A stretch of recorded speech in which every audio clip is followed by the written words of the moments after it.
Hello everyone, and welcome to another Transformers review. And as you can see, I'm doing another G1 Transformers review of Triple Changer blitzwing.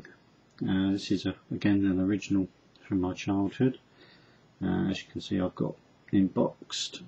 I'll bring the box so you can see the artwork there. Really nice sort of G1 boxes, as they always were. And the usual battle scene going on in the background there with Jetfire, Dinobots, Shockwave and the deluxe Insecticons. It came with obviously his instruction manual, and it's got a tech spec decoder as well, and obviously a sticker sheet which obviously was applied at the time. Weapons wise, you had 3 little purple missiles, a purple sword and a purple gun.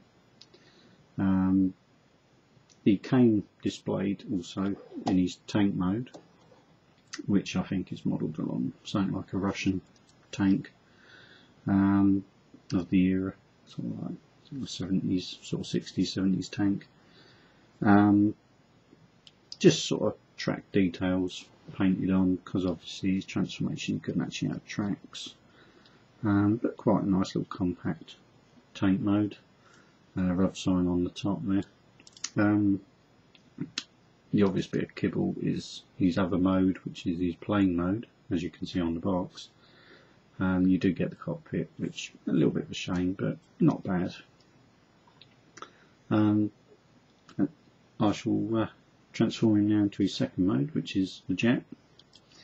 Now to do that, you flip him up the other way, push the barrel of the tank in, and then you pull what were the rear section, where the cockpit is, of the tracks round.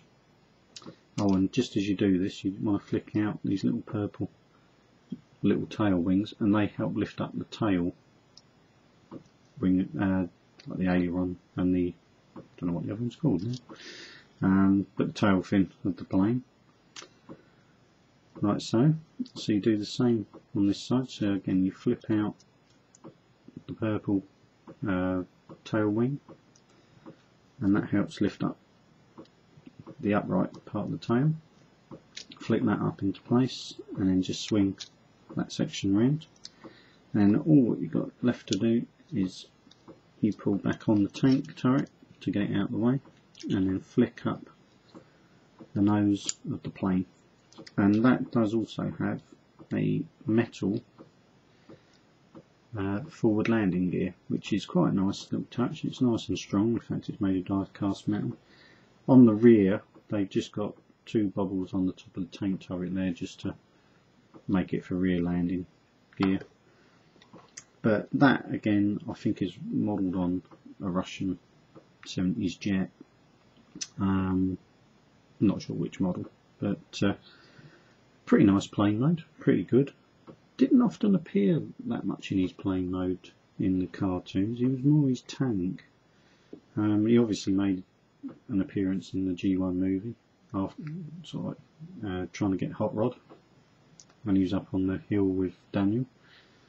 An interesting feature with this, although he's got the missiles, it's not a handheld sort of weapon that he fires them from. They're actually built-in launchers, and they're on the sides there, and they just clip in as with the usual G1 missiles. And then you've got a little button underneath to launch them. They didn't really fire out, they never did fire out that well. It was more you sort of pointing down to do sort of like a bombing run rather than firing them off. So yeah, a little bit disappointing. It would have been nice if they had fired, better than that. But like I say, pretty good plane mode. Nice sticker applications all over. And that's pretty much it for his jet mode. But it's quite nice, quite tidy.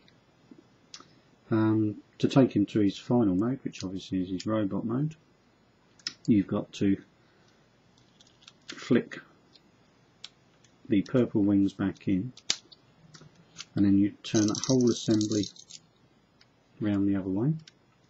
So again, opening up the side, put the little tail fin in and turn that round like so. Then you pull down on the back tails and they pull down and separate to form his legs, and the tail fins become his feet. Turn the tank turret up the other way so it's out the way, and then you want to flick out his arms, which come out of here, and then you've got a little tab on the side there, and you flick that out with your nail and you get a little fist. So again, you've got to get right in the corner down by the sticker, flick the arm out and then flick the purple part of his arm out. You do have to be really careful, these are susceptible. This has actually got a little bit of breakage there which I'll have to fix, but they are quite delicate parts. And before I put his weapons in there, you turn the nose of the plane back round, just minding the tank turret out of the way, that's it, to reveal his face, which I'll bring in so you can see the detail there. But a good bot, you know, he's really nice, triple changer, one of the better ones, but smaller than the others. Octane and, trying to think who the other one is now. Astrotrain, I think, are slightly bigger offhand, but all three of them are good. I would say they're pretty decent Transformers of the era. But yeah, a pretty good, decent little triple changer. For a size comparison, I use what I usually use. I use my Cyberverse crowbar. So he's a bit taller than him, but yeah, a really good G1 bot, well worth picking up. You do often get them in obviously damaged conditions and missing parts and that, but yeah, he's definitely worth having a look for if you want to do your triple changer line. I think they've reissued him and that as well, so you could probably pick him up as a reissue if you have trouble finding a complete one. But yeah, I hope you enjoyed that review. I'll see you again for another Transformers review. Thank you for everybody that's stuck with me so far and subscribed. Please feel free to like or comment, anything like that. And I shall see you again for another review.